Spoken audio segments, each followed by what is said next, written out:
सन्तानहन्तारो यत्पादाम्बुजरेणवः स्वीयानान्तां निजाचार्यान् प्रणमामि मुहुर्मुहुः। यदनुग्रहतो जन्तुः सर्वदुःखातिगो भवेत् तमहं सर्वदा वन्दे श्रीमद्वल्लभनन्दनम्। अज्ञानतिमिरान्धस्य ज्ञानाञ्जनशलाकया चक्षुरुन्मीलितं येन तस्मै श्रीगुरवे नमः। नमामि हृदये शेषे लीलाक्षीराब्धिशायिनं लक्ष्मीसहस्रलीलाभिसेव्यमानं कलानिधिं। चतुर्भिश्च त्रिभिस्तथा षड्भिर्विराजते योऽसौ पंचधारदेव।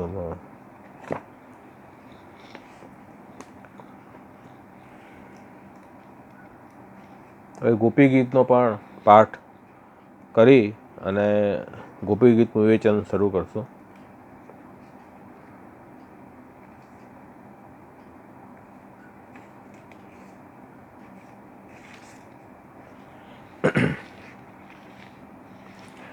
अथ गोपीगीतम गोप्य ऊजुः जयते तेऽधिकं जन्मना व्रज श्रयत इंदिरा सस्वदत्र हि दयितदृश्यतां दिक्सुतावकाश त्वयि धृता सवस्तां विचिन्वते शरदुदाशये साधुजातयत् सरसिजोदर श्रीमृषादृशा सुरतनाथ ते शुल्कदासिका वरद निघ्नतो नेह किं वद विषजलाप्ययात् व्यालराक्षसात् वर्षमारुतात् वैद्युतानलात् वृषमयात्मजात् विश्वतो भयात् ऋषभते वयं रक्षिता मुहुः न खलु गोपिकानन्दनो भवान् अखिलदेहिनाम् अन्तरात्मदृक् विखनासार्थितो विश्वगुप्तये सखौ देवान् सात्वतां कुले विरचिता भयं वृष्णिधूर्यते शरणमीयुषां संस्कृते भयात् करसरोरुहं कान्तकामदं शिरसि देहि न श्रीकरग्रहं व्रजजनार्तिहन् वीर्ययोषितां निजजनस्मयध्वंससंस्मित भज सखे भवत्किङ्करीस्मनो जलरुहाननं चारुदर्शय प्रणतदेहिनां पापकर्षणं तृणचरानुगं श्रीनिकेतनं फणिफणार्पितं ते पदाम्बुजं कृणुकुचेषु न कृन्दिरच्छयं मधुरया गिरा वल्गुवाक्यया बुधमनुज्ञया पुष्करेक्षण विधिकरीरिमा वीरमुह्यति हृदरसीदुनाप्यायस्वनः तव कथामृतं तप्तजीवनं कविभिरीडितं कल्मषामहं श्रवणमङ्गलं श्रीमदाततं भुवि गृह्णन्ति ते भूरिदा जना प्रहसितं प्रिय प्रेमवीक्षितं विहरणं च ते ध्यानमङ्गलं रहसि संविदो यारुदिस्पृशः कुहको नो मन क्षोभयन्ति हि चरसि यद्व्रजात् चारयन् पशून् नलिनसुन्दरं नाथ ते पदं शिरतृणाङ्कुरैः सीदतीति नः कलिलतां मन कान्त गच्छति दीनपरीक्षये नीलकुन्तलैर्वनरुहाननं बिभृदावृतं धनरजस्वलं दर्शयन् मुहुर् मनसि न स्मरं वीरयच्छसि प्रणतकामदं पद्मजार्चितं धरणिमण्डनं ध्येयमापदि चरणपङ्कजं सन्तमं च ते रमणनस्तनेष्वर्पयाधिहन् सुरतवर्धनं शोकनाशनं स्वरितवेणुना सुष्ठुचुम्बितम् इतररागविस्मारणं नृणां वितरवीरनस्तेधरामृतम् अटति यद्भवानन्निकाननं तृणयुगायते त्वामपश्यतां कुटिलकुन्तलं श्रीमुखं च ते जड उदीक्षतां पक्षकृद्रशां पतिसुतान्वय भ्रातृबान्धवा नति विलङ्घ्यतेऽन्त्यच्युतागता गतिविदस्तवोद्गीतमोहिता कितवयोषित कस्त्यजेन्निशि रहसि संविद रत्सयोदयं प्रहसिताननं प्रेमवीक्षणं बृहदुरश्रियो वीक्ष्य धाम ते मुहुरतिस्पृहं मुह्यते मनः व्रजवनौकसां व्यक्तिरङ्गते वृजिनहञ्चलं विश्वमङ्गलं त्यज्मनाक्चनस्त्वस्पृहात्मनां स्वजनरुद्रजां यन्निषूदनं यत्ते सुजातचरणां बृहतं स्तनेषु भीतासनै प्रियदधिमहि कर्कशेषु तेनाटविमटसि यद्व्यथतेन किं स्वेत् कुरूपादिभिर्भ्रमति धीर्भवदायुषां नः।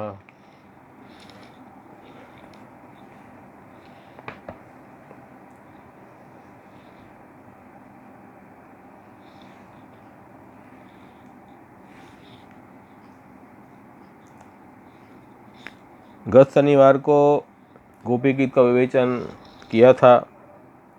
कुछ वैष्णवों की ऐसी बात आई कि भाई आपने बहुत तेज कर दिया, तो आज फिर से वही श्लोक को हम लेंगे,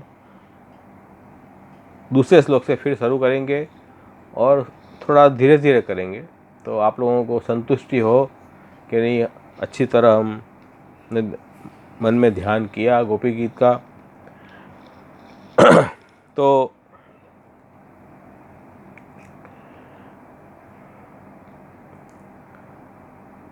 पहले श्लोक में अपन दिख गए कि जयति ताधिकम जन्मना व्रज श्रयत इंदिरा शश्वतत्र ही दयित दृश्यताम दीक्षितावका त्वयधृता सवस्त्वाम विचिन्वते। भाई गोपीजन भगवान को विज्ञप्ति कर रहे हैं विप्रयोग पे दुखी होके कि आपका जो जन्म है आपके प्रागट्य से व्रज का उत्कर्ष वैकुंठ से भी ज़्यादा हुआ है, क्योंकि अब तो यहाँ आपके भार्या लक्ष्मी जी सदा व्रज का आश्रय करके विराज रहे हैं, और हम जो लोग हैं वो आपके विरह में भी जीवित इसलिए हैं इस अपेक्षा से कि आपका फिर संयोग प्राप्त होगा। उसी अपेक्षा से आपके प्राण धारण करके हमने प्राण धारण कर रखे हैं। ऐसे हम आपके तो दासी हैं, उनकी तरफ आप दृष्टि करो, उनको आप देखो। ये श्लोक तो अपन ने अच्छी रीत से देख लिया था प्रथम सत्र में गोपी गीत के। आज अपन आगे का श्लोक देखेंगे। प्रथम श्लोक में तो गोपीजनों ने अपनी दीनता बताई और भगवान के दर्शन न देने को अनुचित कहा। इसलिए ये बात समझ में आ रही है कि प्रथम श्लोक में जो गोपी है वो सात्विकी राजसी थी। दीनता से सात्विक भाव आया और दर्शन नहीं दे रहे हो ये अनुचित है, इससे राजस भाव आया। तो प्रथम श्लोक में सात्विकी राजसी गोपिका ने विज्ञप्ति की है। अब जो आगे के श्लोक है, दूसरे श्लोक में सात्विक तामसी गोपी अब विज्ञप्ति कर रही है कि आप जो दर्शन नहीं दे रहे हो ये हमारे वध का कारण बन रहा है। ये तामसी भाव है। वध, आपके दर्शन न देने से हमारा वध हो रहा है, ये वध की जो बात जो कह रहे हैं ये तामसी भाव है। और आपकी दृष्टि जो है वो आनंदमय है, शोभा को हरण करने वाली है, ये सात्विकी भाव है। पहले श्लोक को समझ लें। शरदुदासये साधु जात यत सरसिजोदर श्रीमृषा दृशा सुरतनाथ ते शुल्कदासिका वरद रिग्नतो नेह किम वद। हे सुरतनाथ, ये ठाकुर जी को संबोधन गोपीजन कर रहे हैं। हे सुरतनाथ, सुरतनाथ मतलब हे अलौकिक भोग के स्वामी, अलौकिक भोग के स्वामी। और हे वरद, वरद भी संबोधन है, हे वरदान देने वाले। हे सुरतनाथ, हे वरदान देने वाले वरद। शरदुदाशय, शरद, शरद ऋतु, शरद ऋतु के समय जो जलाशय है, उस जलाशय में क्या है? साधु जात यत सरसिजोदर श्रीमृषा, अच्छी तरह से जो प्रकट हुए हैं, साधु जात अच्छी तरह से प्रकट हुए हैं।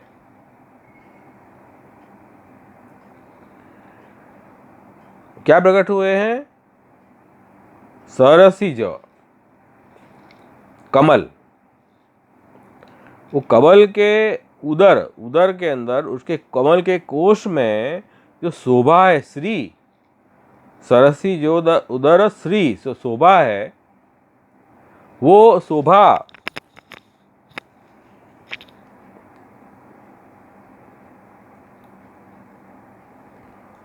वो जो शोभा है, उस शोभा को चुराने वाली भगवान की दृष्टि है। दृशा मतलब दृष्टि।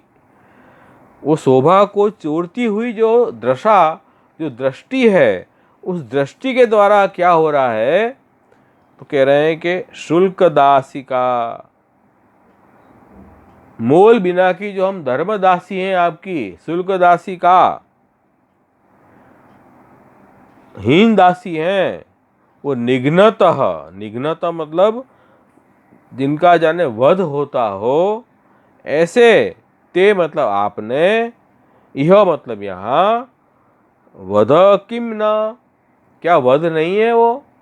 ये कह रहे हैं कि हे अलौकिक भोग के नाथ स्वामी, हे वरदान देने वाले, शरद ऋतु के समय में जलाशय में जो अच्छी से जो कमल प्रगटे हैं, उस कमल के कोश के अंदर जो शोभा है, उस शोभा को चोरती हुई जो दृष्टि के द्वारा शुल्क रूप जो हम हीन दासी हैं, उनका जाने के वध करते हो, ऐसी आपकी दृष्टि है। तो क्या ये हमारा वध नहीं है क्या? ये गोपिकाएं पूछ रही हैं कि आपको क्यों हमारा वध कर रहे हो? हमारा ऐसा क्या दोष है जो हमारा वध कर रहे हो? ये गोपिकाएं यहाँ विज्ञप्ति कर रही हैं। और अपन देखो, श्लोक का अर्थ मैंने आपको समझा दिया, एक एक अर्थ मैंने स्पष्ट कर दिया।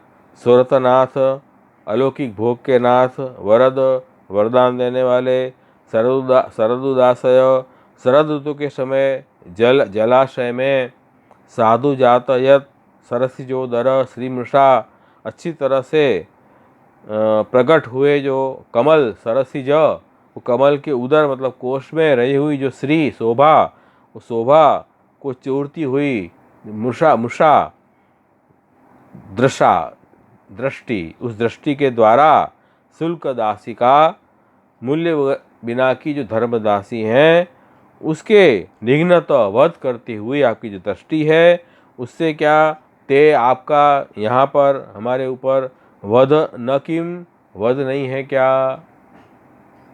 ये क्वेश्चन पूछ रही है गोपिकाएं कि आप ऐसे वध करने वाले कब से हो गए, जो कह रहे हैं। तो शरद ऋतु के समय वाले सरोवर में सुंदर प्रकार से उत्पन्न कमल के उदर में जो स्थित शोभा है, शोभा को भी हरण करने वाली आपकी यह दृष्टि है, जिससे आप हमको मार रहे हो। हे वरद, क्या ये वध नहीं है? वास्तव में तो वह वध ही है। इससे वध का दोष तो आपको लगता ही है। जिस साधन से दूसरे के प्राण जावे, उस साधन को तैयार करने वाला भी तो घातक दोषी होता है कि नहीं? तो आपकी दृष्टि ऐसी घातक है। इससे बता रहे कि भगवान की दृष्टि जो है सबको मारने वाली है। आयुर्मनांसी चतुषा सहोज आच्छत। भगवान की दृष्टि आयु, मन और बल को हरण कर लेती है। वैसे ये जब भगवान क्रूर दृष्टि से देखते हैं, जब काल है, काल क्या करता है? काल की दृष्टि कैसी है? वो आयु मन को हरण करने वाली है, क्रूर दृष्टि है। तो यदि भगवान क्रूर दृष्टि से देखें तो वध हो जाएगा, किंतु यदि आनंदमय दृष्टि से देखें तो फिर प्राण में बाधा कैसे आएगी? ये भी तो सवाल है ना। तो कह रहे हैं कि भाई आपका स्वरूप तो आनंदमय है, आपकी दृष्टि भी आनंदमय है, किंतु उस आनंदमय दृष्टि से देखो तो प्राण नहीं जाएंगे। वो बात सही है, लेकिन आनंदमय दृष्टि की होते हुए भी हमको आप क्रूर दृष्टि से देख रहे हैं, ये तो हमारा केवल वध ही है, यूँ कह रहे हैं। तो ये वध करना क्या योग्य है? वो भी किसका वध कर रहे हो? हम तो आपकी शुल्क दासी हैं, धर्म दासी हैं, उसका वध कर रहे हो। आप तो धर्म के पालक हो, तो आपका संबोधन है धर्म मार्ग में, धर्म का पालन करने वाले आप हैं, आप तो यज्ञ के ईश्वर हैं, ऐसे अनेक संबोधन है। तो इस तरह आप तो सुरतनाथ भी हो, संपूर्ण भोग का दान देने वाले स्वामी हो, भाई हमारा वध आप क्यों कर रहे हो? ये बात कह रहे हैं। तो इसलिए ये योग्य नहीं है। और सुरत मतलब अलौकिक भोग। तो सुरत की भोग की प्रवृत्ति कराने के लिए ये हम जो हैं शुल्क रूप दासियां आपको हम दी है। क्यों? क्योंकि देखो, तात्पर्य यह है कि भगवान के स्वरूपानंद का यदि भोग करना है तो उसके लिए, उस मार्ग को प्रशस्त करने के लिए, प्रवृत्त करने के लिए ये गोपिकाएं शुल्क हैं, शुल्क दासी। गोपिकाएं कौन है? शुल्क हैं। जैसे कोई मार्ग में अपन जाए, उसमें मार्ग में रुकावट आवे तो अपन उस रुकावट को दूर कैसे करेंगे? शुल्क को दे देंगे तो रुकावट दूर हो जाएगी। शुल्क को दूर करेंगे तो रुकावट दूर हो जाएगी। तो वही यहाँ कह रहे हैं कि रुकावट को बिटाने वाला द्रव्य जो है वो शुल्क है। तो हम तो जो है शुल्क दासिकाएं हैं, क्योंकि आपकी दासी हम क्यों हुई? क्योंकि स्वरूपानंद के मार्ग को प्रवृत्त करने के लिए ही हम शुल्क दासिकाएं हैं। क्योंकि बिना मोल को चेहरो, दृढ़ चरणन केरो भरोसो। हम तो बिना मोल के चेहरे हैं, हम कोई मोल से नहीं आए हैं, हम तो आपके सहज दास हैं और निष्काम भाव से आपके चरणारविंद में आपकी सेवा करने के लिए आए हैं। ऐसे हम बिना मोल के चेहरे हैं। तो ऐसा जब भाव है, ऐसे जिसका भाव होगा उसको ही ठाकुर जी अपना स्वरूपानंद का दान करेंगे। तो गोपिकाएं जो हैं वो शुल्क दासिका हैं। इसलिए कह रहे हैं कि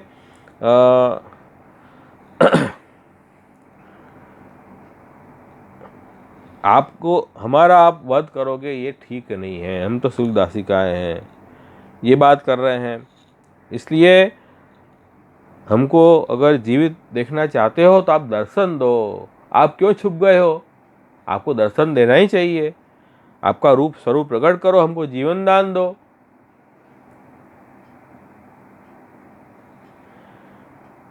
और फिर आगे कह रहे हैं कि आपकी दृष्टि मारने वाली है। वो बात श्री मृषा से कहा। श्री मृषा कमल की शोभा को चुराने वाली है, ऐसी दृष्टि है। अब देखो, चोर जो है ना वो चोरी भी करता है और चोरी के मार्ग में कोई रुकावट करे तो उसका घात भी करता है। चोर का ये सिद्धांत है। ये क्या गोपिकाएं अपने प्रेम में वश होके प्रभु को उलाहना दे रही है, इसलिए ऐसी बात कर रही है। ये प्रेम प्रेम के आवेश में उलाहना दे रही है। तो इस तरह से उनका तामस भाव भी है ना, सात्विक तामस भाव है। तो वही आप बात कह रहे हैं कि आपने तो कमल के उदर की शोभा को भी आपकी दृष्टि चुरा लेती है। तो आप तो बड़े चतुर चोर हो कि जो जल रूपी दुर्ग के अंदर कमल है, उस कमल की उदर की शोभा को आपकी दृष्टि चुराती है। मतलब आप बहुत चतुर चोर हो, इस तरह शोभा चुरा रहे हो।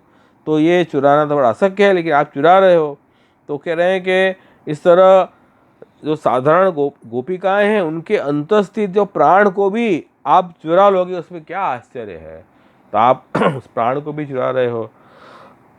दूसरी बात कि आपको चोरी क्यों कर रहे हो, आप तो बलपूर्वक भी ले सकते हो, लेकिन इससे आपकी कीर्ति नहीं होगी, अपकीर्ति होगी, इसलिए आप बलपूर्वक नहीं ले रहे हो। इसलिए यहाँ आज्ञा कर रहे हैं कि भाई आप जो है इस तरह से वो उस दृष्टि से, वो क्रूर दृष्टि से देख के हमारा वध कर रहे हो। ये क्या वध ठीक बात है? ये वध ठीक बात नहीं है। इसलिए कह रहे हैं कि आप जो दर्शन नहीं दोगे तो हमारा तुरंत जो है मृत्यु हो जाएगा, मरण को प्राप्त होगी। तो आपको इसका दोष लगेगा, ये वध का दोष आपको ही लगेगा, क्यों आप दर्शन नहीं दिए इसलिए हमारे प्राण निकल गए, इसलिए वध का दोष तो आपको ही लगेगा। ये बात यहाँ कर रहे हैं। और दूसरी बात कह रहे हैं कि सुरतनाथ, अलौकिक भोग के नाथ आप हो, ये आपका संबोधन है। तो जब तक नाथत्व तो कब होगा? जब आपका सामर्थ्य प्रकट करो। जैसे कोई श्री महाप्रभु जी एग्जाम्पल दे रहे हैं, जैसे अश्व मतलब घोड़ा, कोई घोड़ा बना के तैयार न करे तो वो अश्वपति नहीं माना जाएगा। वो तो घोड़ा बना के तैयार कर देता, वो अश्वपति। इसी तरह कह रहे हैं कि आप अगर वो सूरत का आप प्रकट नहीं हो के आपका आनंद का दान नहीं करोगे तो आप सूरतनाथ कैसे हो? तो आप सूरतनाथ हो तो आपको वध नहीं करना चाहिए हमारा, ये बात यहाँ कह रहे हैं। इसलिए आपके दर्शन बिना हम जी नहीं पाएंगी, ये बात स्पष्ट आप समझ लो। और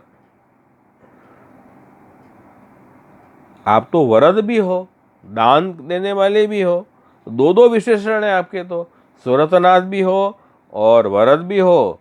इस स्थिति में तो आपको तुरंत प्रकट होकर हमें दर्शन देने चाहिए। आप छुप के जो बैठ गए हो, ये बात बिल्कुल भी ठीक नहीं है, ये उचित नहीं है। तो यहाँ वही है कि अलौकिक भोग का मतलब यहाँ स्वरूपानंद के दान में समर्थ केवल आप ही हो, और कोई ये दान नहीं कर सकते। यदि आप ये दान नहीं करोगे तो भक्तों के हृदय जो हैं उसमें आनंद का आविर्भाव नहीं होगा और हृदय शून्यता हृदय में बनी रहेगी। इसलिए आपको तो हमें दर्शन देना ही है, क्योंकि आप तो सूरतनाथ हो। इस तरह से जो सात्विक तामसी गोपिकाओं ने ऐसी विज्ञप्ति प्रभु को की। तो ये दूसरे श्लोक में ये बात आई थी। तो इसमें हमें यही बात समझनी है कि गोपिकाओं को प्रभु दर्शन की जो तीव्र इच्छा जागृत हो रही है मन में, वैसी इच्छाएं हमें भी प्रकट होती रहनी चाहिए। प्रभु के हम जो दुनिया को देखने की तो इच्छा बहुत रखते हैं, वहाँ जाए यहाँ जाए, वो देखिए वो देखिए, वहाँ तो कभी दुख वो दुनिया देखने नहीं मिले तो अपन दुखी हो जाते हैं। तो ऐसे ठाकुर जी के दर्शन के लिए हमारी आतुरता कब होगी? वो भी तो होनी चाहिए ना, नहीं हो रही है। मतलब इसका मतलब ये है कि अभी अपने हृदय में ठाकुर जी प्रति प्रेम नहीं है, तभी तो ऐसा है। तो हमें प्रभु के लिए भी ऐसी विरह और ऐसी आरती जगनी चाहिए दर्शन की। तो कामो हरि दिदक्षैव, काम पुरुषार्थ क्या है अपना भक्ति मार्ग का? हरि के दर्शन की इच्छा, वो अलौकिक भोग अपन कर सकें, अपने चक्षु से प्रभु के दर्शन करें, हर इंद्रिय से, केवल दर्शन की बात नहीं, हर इंद्रिय से प्रभु का अनुभव करें, वो भक्ति की इच्छा है। तो ऐसी इच्छा तो विप्रयोग में ही होती। ऐसी इच्छा होने लग जाए तो समझो कि काम पुरुषार्थ सिद्ध हुआ। जैसे यहाँ चतुश्लोकी में महापुरुष आज्ञा कर रहे हैं, सर्वदा सर्वभावेन भजनीय विजाधिप स्वस्य अयमेव धर्मो ही नानेक्वापि कदाचन एवं सदास्व कर्तव्यम स्वयमेव कर्षति प्रभु सर्वसमर्थो ही ततो निश्चिंत। यदि श्री गोकुलाधीशो धृत सर्वात्मना हृदि तथा किम परम ब्रूहि लौकिक वैदिकैरपि। तो भाई जो यदि गोकुलाधीश को अपने हृदय में पधराया है तो आपको ये लौकिक वस्तु देखने की इच्छा, उसको मारने की इच्छा नहीं होगी। अब तो प्रभु संबंधी स्वरूपानंद भोग की इच्छा होगी, ये कह रहा है। तो ये तो काम पुरुषार्थ है। ये जब आसक्ति होगी जीव को, तब आसक्ति जीव को होगी प्रभु में, तब ऐसा काम पुरुषार्थ प्रकट होगा। और तब वो जब ये ठाकुर जी के दर्शन न हो, ठाकुर जी की सेवा प्राप्त न हो, हर इंद्रिय प्रभु के में विनियोग न हो, तो एक दुख प्रकट होता है। वो दुख गोपिकाओं का यहाँ प्रकट हो रहा है कि प्रभु आपके बिना हम क्या करेंगे, आपके बिना हमारी ये चक्षु इंद्रिय व्यर्थ है, हमारे हाथ हमारे पाँव ये सब व्यर्थ है यदि आप दर्शन नहीं दोगे तो इस तरह से यहाँ ठाकुर जी को बुलाना दे रही है गोपिकाएं। लेकिन ये प्रेमवश बुलाना है, ये कोई प्रभु से कोई उनको द्वेष नहीं है। प्रभु को वध कर रहे प्रभु, ऐसा जो दोष दृष्टि प्रभु में कर रही है, उनका प्रेम बोल रहा है ये। और ठाकुर जी छुप गए हैं प्रभु के दुख में, वो बहुत दुखी हो रहे हैं और दुखी होने के कारण ये उनको ये बात आ रही है। तो ये बात समझनी है कि ये गोपिकायन के मन में ऐसा भाव आ रहा है, इसका मतलब कि उनको प्रभु में पूर्ण आसक्ति है, तभी इस तरह का भाव आ सकता है। हम जैसे लोगों को ऐसा भाव क्यों नहीं आता है? ठाकुर जी के दर्शन नहीं हुए तो ठीक है, आज नहीं कल कर लेंगे। मतलब अपन को ठाकुर जी के लिए दुख नहीं है, इसलिए ये प्रॉब्लम है। तो अपन इन गोपिकाओं के वचन को समझें, हृदय में उतारेंगे तो उनकी व्रज गोपिकाओं की कृपा से, व्रज सीमन जी की कृपा से, स्वामी जी की कृपा से हमारे हृदय में भी वैसा प्रेम प्रकट हो, वैसे प्रभु के लिए दुख प्रकट हो। ये हम बस प्रभु से यही इच्छा कि ऐसे हमारे हृदय में प्रभु के लिए ऐसी इच्छाएं प्रकट हो, तभी हम भक्ति मार्ग में आगे बढ़ पाएंगे। तो ये दूसरे श्लोक की बात आई। अब मैं आपको अनम्यूट करता हूँ, किसी कोई प्रश्न हो तो ज़रूर से पूछ लो। ये दूसरा श्लोक कंप्लीट हो गया है, तो इसमें कोई प्रश्न हो तो पूछ सकते हो आप। अनम्यूट करके आप पूछ लो, किसी को पूछना है तो। दूसरा श्लोक मैंने कंप्लीट कर लिया है। फिर यूँ आप कहेंगे कि नहीं बहुत जल्दी आगे चले गए, तो अभी भी मैं तीसरे श्लोक पे जाऊँ, उसके पहले आपको प्रश्न हो कुछ तो पूछ लो।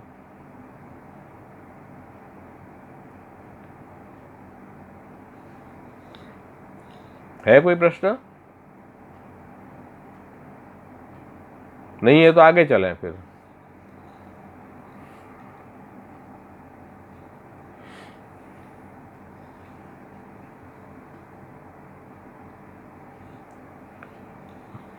उसके बाद में सात्विकी गोपीजन है, वो अब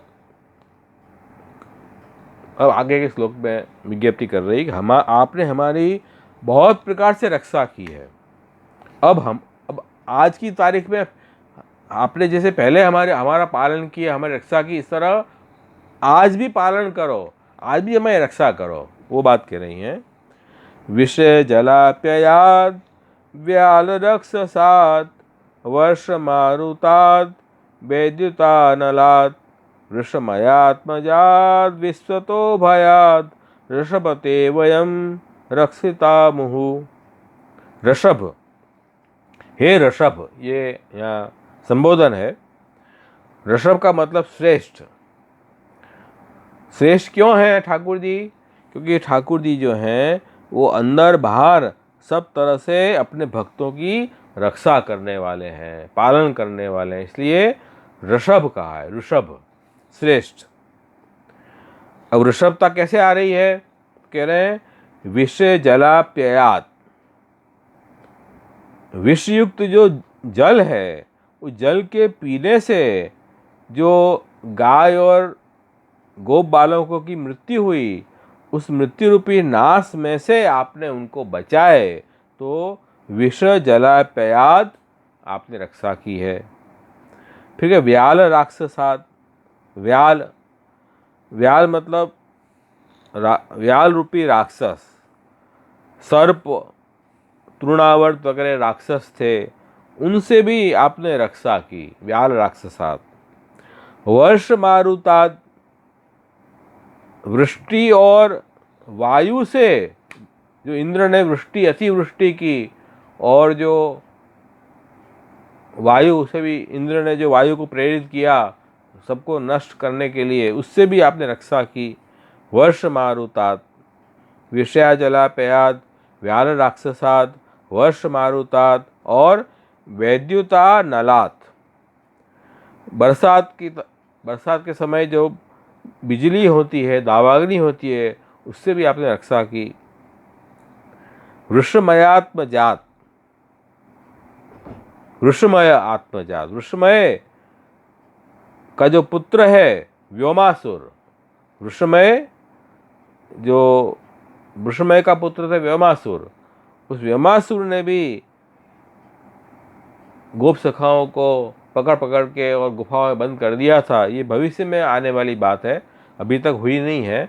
गोपी गीत तक तो ये कथा नहीं आई थी, ये व्योमासुर की कथा बाद में आएगी। लेकिन गोपीजन जो है वो सर्वज्ञ हैं, भूत भविष्य को जानने वाले हैं, इसलिए उनको पता है कि भविष्य में भी आप रक्षा करोगे, इसलिए वो पहले से ही बता रही हैं। वृषमयात्मजात, जो वृषमय दानव का पुत्र व्योमासुर से भी आपने हमारी रक्षा की।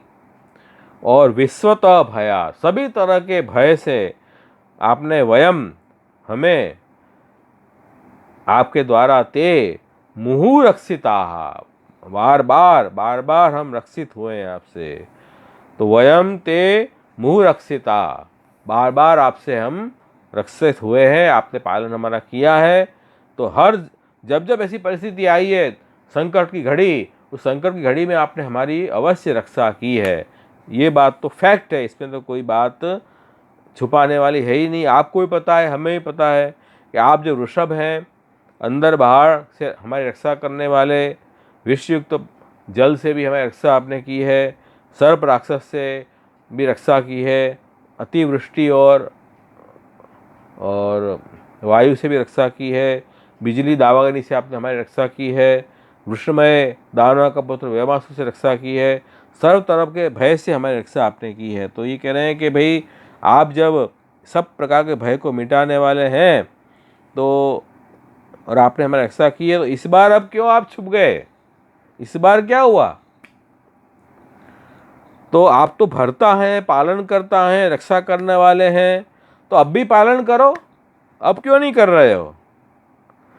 तो आप तो पहले जो रक्षा की आपने, अभी तक जो इसमें दृष्टांत दिए हैं, वो तो सब बाहर के भक्षक थे, तो बाहर की रक्षा आपने की। अब तो हमारे भीतर जो है वो आपके लिए अत्यंत काम हो रहे हैं। आपके विप्रयोग में हम बहुत दुखी हो रहे हैं, हमारा मन बहुत दुखी हो रहा है, तो अंदर से भी आपको रक्षा करनी चाहिए। आप तो बाहर भीतर दोनों तरह से रक्षा करने वाले हैं, इसलिए आपको सर्वथा हमारा पालन करना ही चाहिए। आप ऐसे छुप गए, दर्शन नहीं दे रहे हैं, हमारा जो मन बहुत दुखी व्यथित हो रहा है, इसलिए आप हमें छोड़ के चले जाएंगे, ऐसा आपको शोभा नहीं देता है। आप तो ऋषभ हो, सब तरह से प्राणी मात्र की रक्षा करने वाले हैं, और हमारी रक्षा हमेशा आपने की है, तो अब आप क्यों रक्षा नहीं कर रहे हो? तो अपन यही ठाकुर जी की विज्ञप्ति करें कि हमारे भाव की रक्षा सदा करना। हमारा भाव जो है कभी अन्य आसक्त न हो, आपको छोड़ के लौकिक में आसक्त न हो, हमारा भाव कभी अन्य में आश्रित न हो, आपका आश्रय छोड़ के हम अन्य कभी नहीं जाएं, हमारा अभिमान अहंकार मिथ्या अहंकार कभी न हो, हमारा भाव दूषित न हो, हमारा भाव नष्ट न हो, यही हम आपसे प्रार्थना करते हैं कि हमारी हमेशा रक्षा करो, अंदर से बाहर से। बाहर से तो बाहर के शत्रुओं से तो रक्षा करते ही हो, लेकिन खास तो अंदर के शत्रु जो हमारे हैं, काम क्रोध लोभ मोह मद मात्सर्य, इन सब अंदर के शत्रुओं से रक्षा करो हमारी। आप तो पालन करता हो, आप तो ऋषभ हो, फिर आप तो रक्षा करेंगे ही। तो वयम ते रक्षिता मुहु, भाई भक्तजनों की तो आपने बहुत रक्षा की है, तो अपन भी गोपीजनों के साथ में अपना सुर भी तो मिला सकते हैं। हे प्रभु, हमारी भी बार बार रक्षा आप करो, हमारे अलौकिक भाव का नाश कभी मत होने दो, बस यही हम चाहते हैं। और हरिराय महाप्रभु जी ने ये बात की है कि देखो, अलौकिक भाव जो है अग्नि रूप है, और उस अग्नि रूप भाव की रक्षा करने के लिए जो है आपको सत्संग रूपी पात्र बहुत जरूरी है।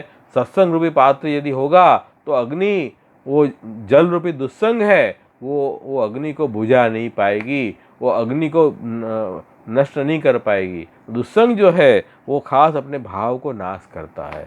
दुस्संग जो है वो काम, क्रोध, लोभ, मोह, मद, मात्सर्य इन भावों को बढ़ाता है। तो ये दुस्संग से बचना है तो हमें सत्संग जरूर करना चाहिए, जीवन में होना चाहिए। सत्संग से क्या होगा कि जल जो है वो सत्संग रूपी पात्र में गिरेगा, और उससे वो जल जो है वो बाष्पीभवन होकर वायु बन जाएगा, अग्नि सुरक्षित रहेगी, अग्नि रूपी भाव अपना प्रज्वलित रहेगा। इसलिए हरिराय महाप्रभु जी ने बहुत सुंदर बात शिक्षा पत्र में समझाई है। तो इसलिए हमारी रक्षा, हमारे भाव की रक्षा करो। अपना सुर भी अपन गोपीजनों के साथ मिला सकते हैं कि नहीं, तो वही बात यहाँ समझा रहे हैं। तो ये बात तो हुई तीसरे श्लोक की। तीसरे श्लोक में सात्विक गोपीजन है। देखो, सात्विक भाव है इनका। तो ठाकुर जी बड़े हैं, रक्षा करने वाले हैं, ठाकुर जी के ऊपर कोई उलाहना नहीं दे रही है, न ठाकुर जी के लिए कुछ ये बात नहीं है। तो ठाकुर जी का ईश्वर भाव जो दिखा रही है, इसलिए सात्विक भाव गोपिकाओं का इसमें है। ये हुई तीसरे श्लोक की बात। तो 3 श्लोक मैंने यहाँ कर लिए, और आपको कुछ प्रश्न है तो ज़रूर पूछ लो, नहीं तो उसके बाद वाले श्लोक में मैं जाऊँ आगे। अपना जो है वो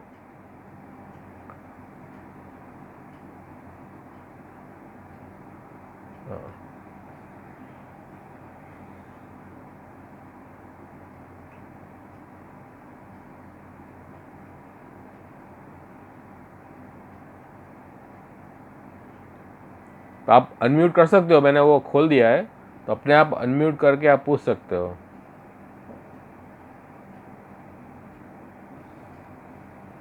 हाँ बोलो। हाँ આશીર્વાદ। બધા પ્રકારના ભયથી, વિશ્વ તો એટલે બધા પ્રકારના ભયથી, ચારો બાજુના ભયથી।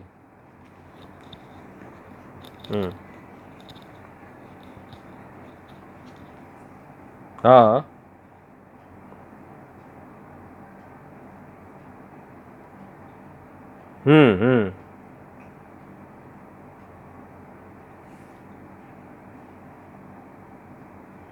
એટલે અહીંયા તો કામ પુરુષાર્થની વાત છે કે ભાઈ આપ દર્શન નહીં દેશો તો અમારા પ્રાણ નીકળી જશે।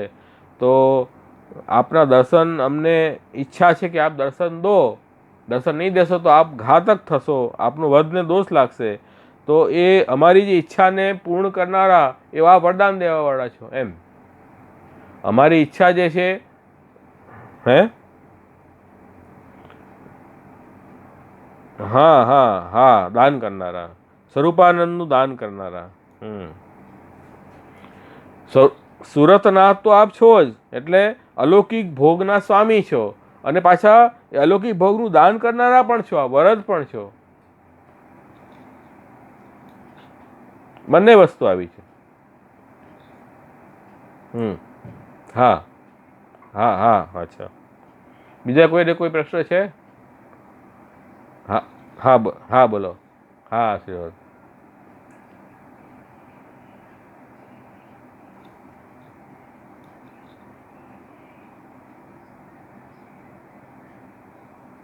હા એટલે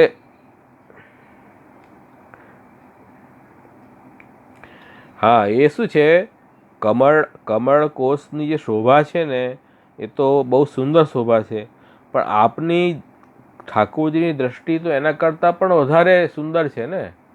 એટલે ઠાકોરજીની દ્રષ્ટિની સામે તો આ ફીકું પડી જાય કમળની શોભા। તો એટલા માટે ઠાકોરજીની દ્રષ્ટિ કમળની શોભાને ચોરી દે એવી છે એમ।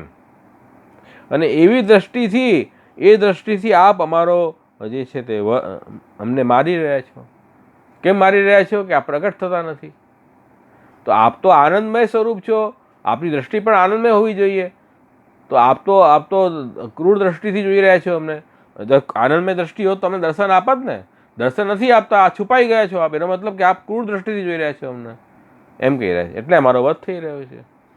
તો આપ એમ ચૂપચાપ ગાયબ નહીં થઈ જાઓ, એમ અમને દર્શન આપો, એમ કહી રહ્યા છે. હા હા હા. બીજો કોઈ પ્રશ્ન છે? બોલો બોલો. હા, આશીર્વાદો. હા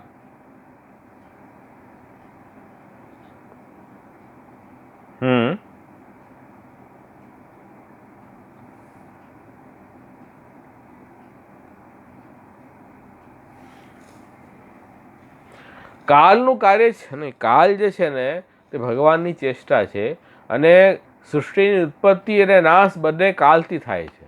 આ જગતનું ઉત્પન્ન થવું, જગતનું નાશ થવું એ બંને કાલથી થાય છે. કેમ? કાલ ચેષ્ટા છે, ગતિ છે. ભગવાન ગતિમાન થાય તો સૃષ્ટિનું સર્જન થાય, અને ભગવાન પોતાની ગતિને સ્ટોપ કરે, સૃષ્ટિનું પ્રલય તરફ જાય, એવું છે.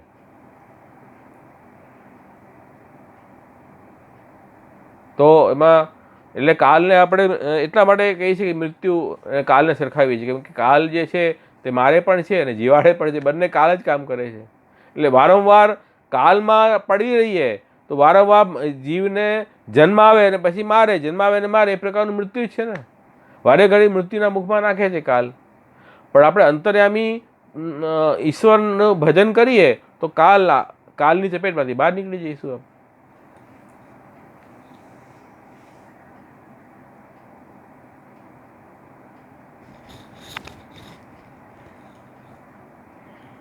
બહાર આવી જઈશું. હા, જો આપણે લૌકિક જો પદાર્થો છે એમાં જ આસક્ત રહીશું તો કાલનું કામ છે કે જેટલા બી લૌકિક પદાર્થ છે, પ્રાકૃત પદાર્થ, એને ઉત્પન્ન કરે અને એને મારે, એ કાલનું કામ છે.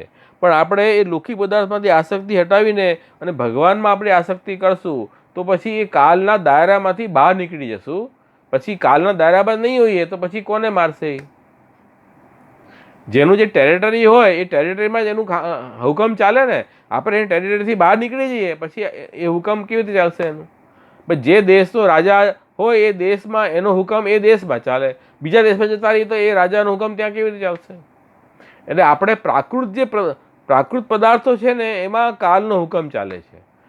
અપ્રાકૃત પદાર્થમાં કામનો હુકમ નથી ચાલતો કાલનો. તો આપણે ઠાકોરજીને સમર્પિત થઈ જઈએ તો આપણે પછી પ્રકૃતિમાંથી અપ્રાકૃતમાં આવી જઈશું, અલૌકિકમાં આવી જઈશું. પછી કાલની ટેરિટરી ખતમ થઈ જશે. એટલે મહાપ્રભુજી શિક્ષા, હા, એટલે મહાપ્રભુ શિક્ષા કહે છે, યદા બહિર્મુખા યુયમ ભવિષ્યત કથંજન તદા કાલ પ્રભાસ્તાદ દેહ ચિત્તા દયપ્યુત સર્વથા ભક્ષી ઇષ્યંતિ યુષ્માનિધિ મતિર્મમા. એટલે જો આપણે ભગવાનથી બહિર્મુખ થઈશું, સેવા સ્મરણથી અન્યાશ્રય કરશું તો પછી કાલ આપણને ભક્ષણ કરી જશે આપણું, એમ કહી રહ્યા છે. ધ્યાનમાં આવી વાત? હા હા હા, આશીર્વાદ. હા, બીજા કોઈને કઈ પ્રશ્ન છે? હા, આશીર્વાદ.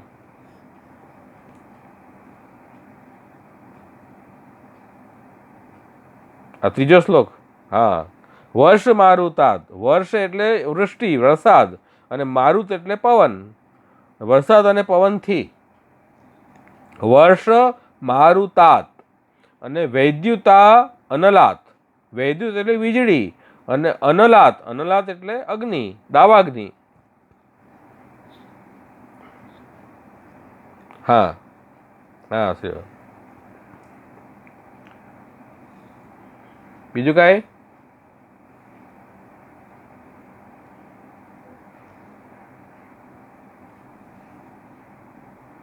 તો આપણે આગળ ચોથો શ્લોક લઈએ.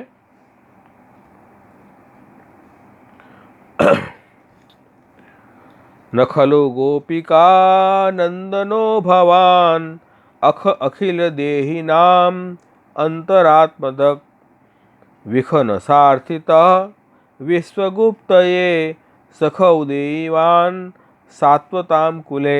હવે જે ગુણાતીત गोपियाँ છે, निर्गुण गोपिकाएं છે, वो अब प्रभु का प्रभाव जानते हैं, ठाकुर जी की महिमा वो जानते हैं. निर्गुण गोपिकाएं वो ठाकुर जी के स्वरूप का गान करती हैं और वो ये बात बता रही है कि नखलु गोपिका नंदनो भवान। भवान मतलब आप जो है, खलु, खलु मतलब वास्तव में आप जो है वो गोपिका नंदन न।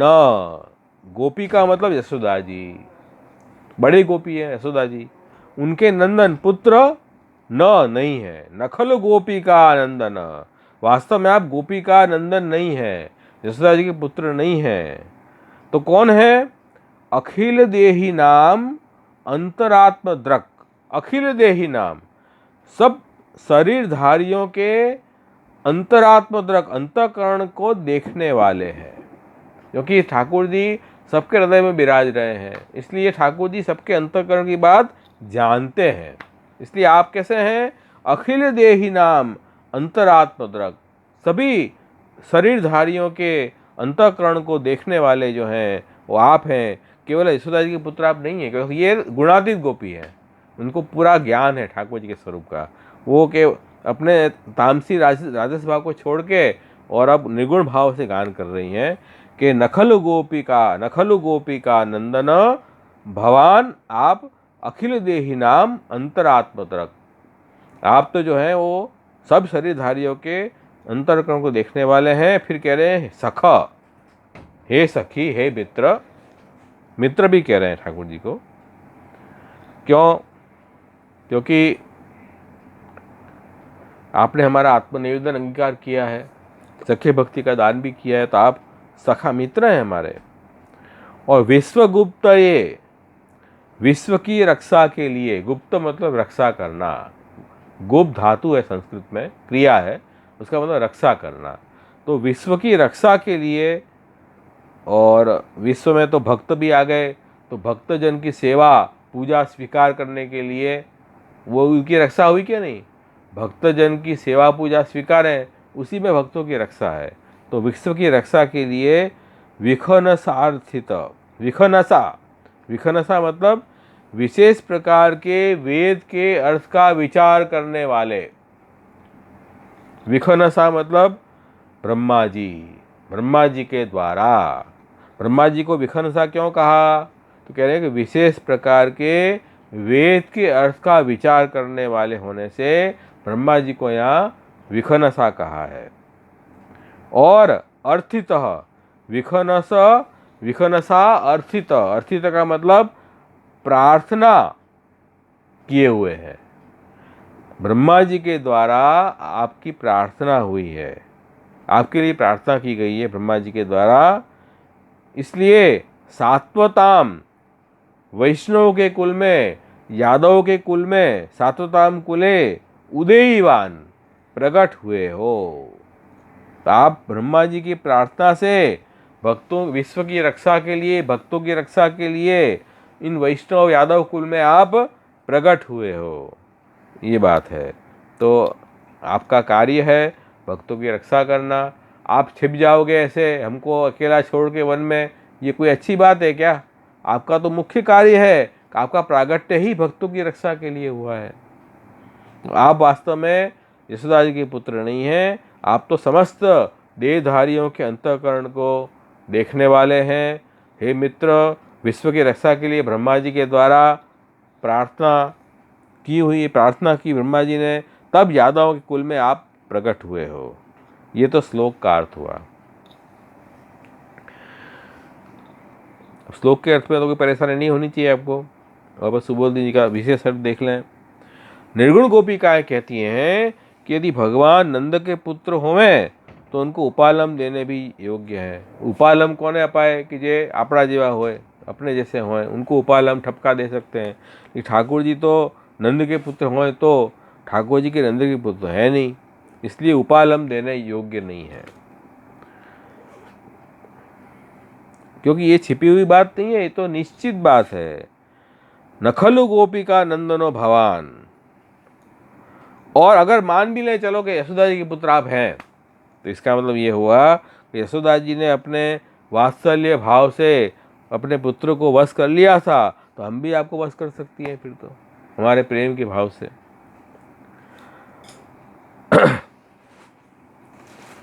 तो और दूसरी बात, आप तो सकल देहधारियों के अंतःकरण के दृष्टा हैं।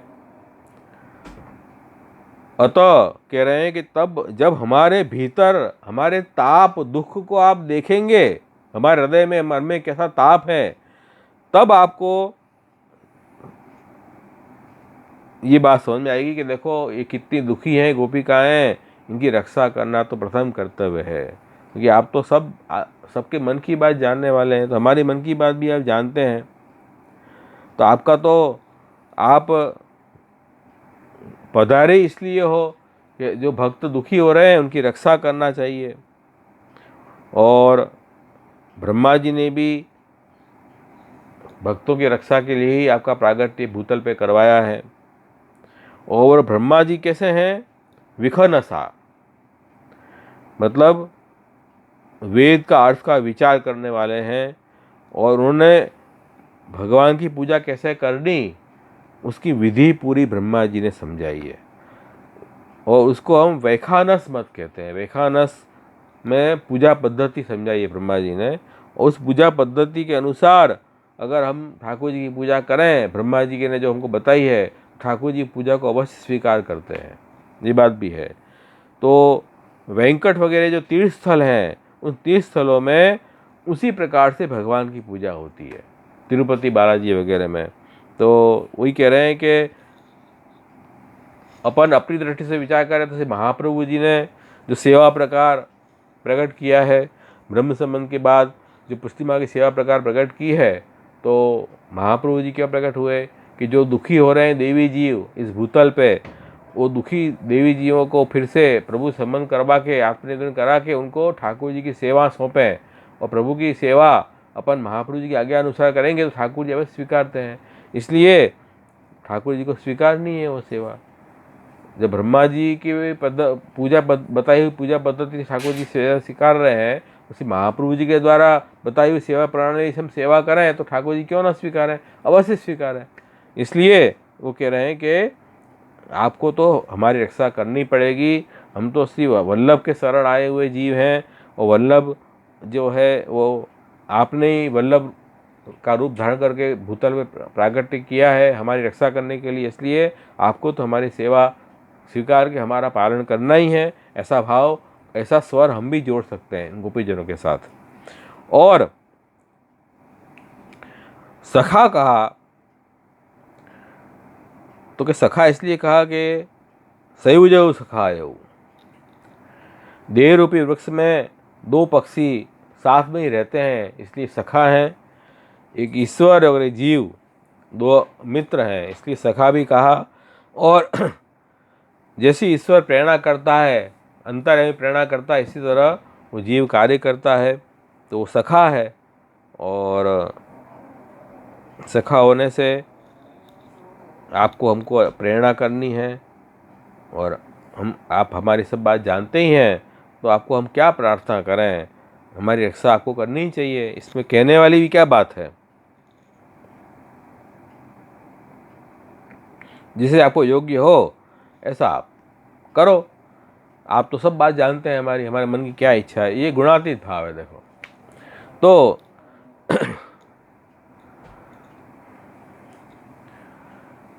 ये गोपिकाओं का जो निर्गुण भाव है, इस निर्गुण भाव से भी हम ठाकुर जी की प्रार्थना करें। हम तो देखो सब स्वर मिला रहे हैं, सात्विक सात्विक, सात्विक राजस, सात्विक तामस और निर्गुण भाव, सब स्वर में हमारा स्वर पर मिला रहे हैं। हमको पता ही नहीं हमारा स्वर कहाँ फिट होगा।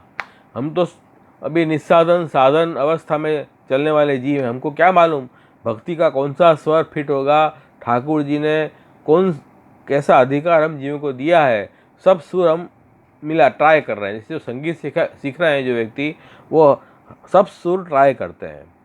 अब उसमें कौन सा सुर उनको बैठेगा, बराबर सिद्धि होगी, उनको पता नहीं, आगे आगे पता चलेगा। लेकिन कोशिश सब स्वर के करते हैं। इस तरह हम सब भावों की भावना करते हैं। गोपीजन का जो भाव है, इसमें हर प्रकार की गोपिकाओं का, उन हर प्रकार की गोपिकाओं की भाव की भावना हम करेंगे। वो भावना करते करते प्रेम बढ़ेगा, ठाकुर जी हमारे अधिकार अनुसार एक भाव को दृढ़ कर देंगे। तो ये बात है। तो हमको ये भाव की भावना करते रहना चाहिए गोपी का गान करना चाहिए, प्रभु में प्रेम रखे तो ठाकुर जी अवश्य उस प्रेम का दान हमें करेंगे। तो इस तरह से ये चौथा श्लोक भी यहाँ कंप्लीट हो रहा है। तो आज 4 श्लोक हमने कर लिए, समय भी आज का हो गया है, आज विराम करेंगे। कोई प्रश्न है तो अभी पूछ सकते हो। अवशिष्ट जो श्लोक हैं वो अपन नेक्स्ट सेशन में करेंगे। कोई प्रश्न है आपको?